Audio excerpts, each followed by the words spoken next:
একটি মেয়ের ঘটনা। পিরিয়ড শুরুর ১ সপ্তাহ আগ থেকে আমার কেমন অদ্ভুত সমস্যা হতো।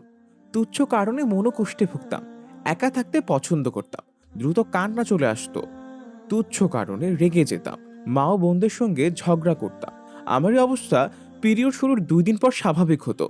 প্রতি মাসে আমার এই অদ্ভুত পরিবর্তন আমার দুঃখ বাড়িয়ে দিত। প্রিয় মানুষদের সঙ্গে ভালো সম্পর্কে প্রভাব পড়ত। নিজেকে নিয়ে শঙ্কায় থাকতাম। মনে হতো আমি স্বাভাবিক নই। আমার সম্পর্কে আমার ভাইদের বিবরণ সঠিক। আমি একটি বিশ্বাসঘাতক, বদমেজাজি ও বিষণ্ণতা প্রিয় মেয়ে।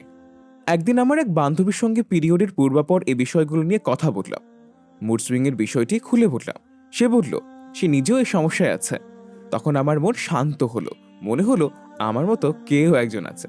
কিছুদিন পর আরেকজন বান্ধবীর সঙ্গে আলাপ করলাম। দেখলাম সেও একই সমস্যায় আছে। তখন আমার মন আরও প্রশান্ত হলো। এবার আমি পিরিয়ড নিয়ে বিভিন্ন বইপত্র পড়া শুরু করলাম। আমার কাছে স্পষ্ট হলো পিরিয়ডের সমস্যাগুলো শুধু আমার ক্ষেত্রে নয়, সব মেয়েদের একই পরিস্থিতির মধ্য দিয়ে যেতে হয়।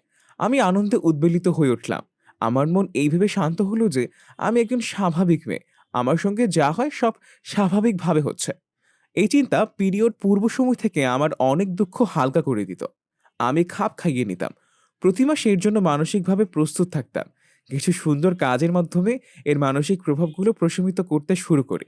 যখন কোনো মেয়ে পিরিয়ডের পূর্বে দৈহিক ও মানসিক ইত্যাদি বিভিন্ন পরিবর্তনকে স্বাভাবিক মনে করবে, এই সমস্যাগুলো সব মেয়েদেরই হয় বলে মনের মধ্যে গেঁথে নেবে, তখন তার মন প্রশান্ত হয়ে যাবে এবং মানসিক স্থিরতা বজায় থাকবে। এই কঠিন মুহূর্তগুলো ভালো কাটবে। উমেদ প্রকাশ থেকে প্রকাশিতব্য, নারী জীবনের সুখ সংগ্রাম বই থেকে। আসমানের আয়োজন, দুনিয়ার আবেশে আসমানের আয়োজনে।